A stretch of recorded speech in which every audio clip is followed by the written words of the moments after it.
Now today, I just wanted to continue the ongoing saga of our issue, and I wanted to backtrack just a little bit because I'll show what I think is some tips that are very, very handy. Now, what happened yesterday, we had Glenn and I and Turbo Steve tried to put on these decals. The decals really didn't work out as well as we wanted. They had little wrinkles in them and little things that we weren't happy with, and Luciano wasn't happy, of course. So the trick is, of course, you want to take a heat gun, number one, get the old decals off. And this is the recovery of this. This is something you can, if you're going to do this enough times, eventually this is going to bite you in the ass. What happened is, because this paint is relatively soft, it pulled up some of the paint, it pulled up some of the bodywork. So we want to go right back, but there's a bigger problem with these decals that I didn't realize until I used this set of decals. There is an issue. The issue is it leaves a coating of, I don't even know what it is. I tried 10 different chemicals to get it off, and the only thing that gets that contamination off, and you can see how it comes out, is Sikkens M600. And I used about, holy mackerel, about a quarter of a gallon of it to do it. But to get that off, now before I sand it, I want to get that off. There's a real simple reason. If I just take sandpaper and sand over this residue, this glue residue, I'm driving it into the paint, and it's going to eventually be another pain in the neck. So a better way to do it, and this is a way that I've done in the past, so I know it works. You got the old body shop sanding block, a piece of 220 paper, just cut it right in half. Nothing fancy.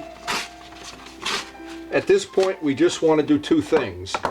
I want to take this, and let me just show the gas tank. This is what happened. See, the original gas tank, believe it or not, has no decals on it. This was painted on. You can see the way it feathered in. So, and we got this side down to bare metal. And the issue is here, is whenever you do this sanding, and I was going to do the smaller part, so it was a shorter video. You want to get most of it down to where it's bare metal. It's really not a great idea to just go over the old paint, especially if you have that residue on there. Now, to bring this back, to get this to where I can put a fresh coat of primer, and I will reprime the whole part, I don't care, and resand it and everything. Because I know a bike like this is a real collector bike. This is going to be a special bike for Luciano, and I'm going to double the price I charge him for sure. He's not getting away cheap with this one. So here's what I'm suggesting. That is parts of this paint that are peeling up. There's still, I got most of the residue off. In fact, there's still a little bit on there. Let's not fool around. What I did, I looked at the other side and I didn't see any residue, but when you still see, let me just show this, because this is important stuff. Now, if I were to try to paint over that residue there, you can see the big chunk of goop that came up. You don't have to worry. When this is done, it'll be perfect. But you don't want to sand over that residue. So the trick is, Sikkens M600 is the most powerful of the degreasers that I know of. Now, there's probably something more powerful in the nuclear power industry or anything. But if you notice what happens, you put it on, nothing really happens. What you have to do, and this gets a little stinky, so Sikkens M600, this stuff has gone skyrocketing in price too, by the way. You really have to be judicious about this. And if you want to get that to, this is going to take about 30 seconds to start eating into that.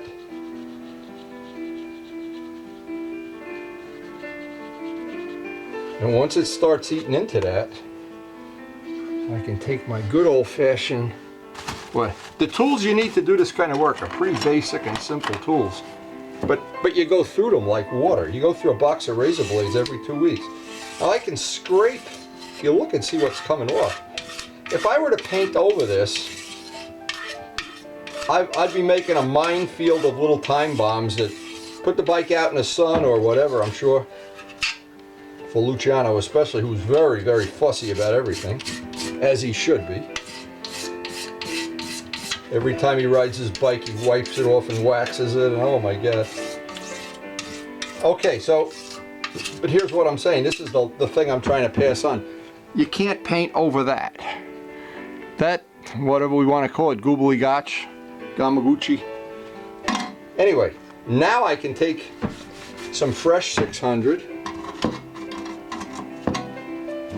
And you think a lot of this stuff is, yeah, you know, you can look on YouTube and find this trick or that trick. Well, you know what, when you want to paint a motorcycle, there's only a few tricks. But boy, if you miss one of them, you paint over that glue, you're probably going to be disappointed somewhere down the road. Now, as long as I have this on the rag, I see I've got almost all, but as always, there's always a spot. And the razor will take that up, it'll take any of the loose paint. And the mistake of trying to refinish a part is always that you don't spend enough time right now getting it ready. Because once you put, in this case, what we're going to do, and I'll try to do a lot of it on video, we're going to do all this what normally with decals with paint. And we're going to try to get John Pathia to make us up the exact scale decal. I have to send him a pattern or communicate with him about it, but he takes care of making all our decal files. Now, I'd say most of that gobbledygook is now gone. And again, Sikkens M600. I used the can to do spray testing on, so you can't really see the can, but since we're not selling it, who cares? Now, this is the other part of this that's worth its weight in gold. Get rid of that razor blade because it's contaminated now. Now, take some soapy water, a little bit of dish detergent, good old-fashioned block. Doesn't matter which side we do first. They're both going to be a pain in the neck. The good thing at this point in time is have something like that you can just put underneath. Just makes it easier for you. And now you can pretend you went to the old gymnasium down the corner. You paid your membership, you know, $800 or whatever they charge you a week. And now you're gonna do some bodybuilding, because by the time we get this sanded flat, you'll be looking like Charles Atlas. Now what's going to happen, we're going to go down past where the old bodywork is and maybe have to refreshen up that bodywork, I don't know, but you want to use a block, don't want to do it by hand, you want to use something, this is 220 grit, and it won't matter if we see bare metal come through because we're going to reprime the whole part. And actually when we're done with this, the part will be flatter than if we ever started, because this part has bodywork. I know, I've seen it when it was new. It has bodywork everywhere. And probably this is a part that you either can't buy, or if you can buy it, the guy's going to want a lot of money for it. And one thing we never do in this shop is spend list price. That is totally against our religion. Now, so we're at the point now, and I like to do everything in real time. None of these camera cuts and fades. You can see where I've not cleared that out, not cleared that, but here we're coming up to bare metal. So from this point on, I know I'm getting close. Once I see that edge coming through, and I can do it in any way possible, but I want to get that I can't feel it.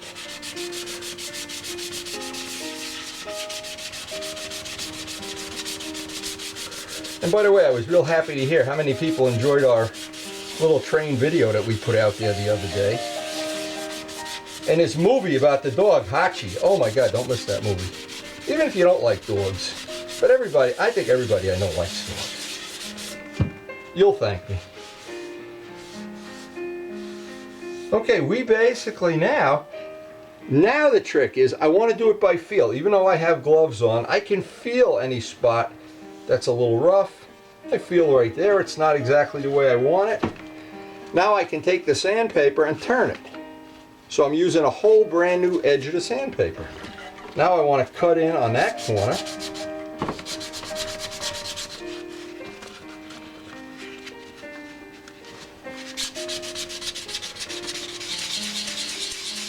And a nice part about doing any body work is you need so few.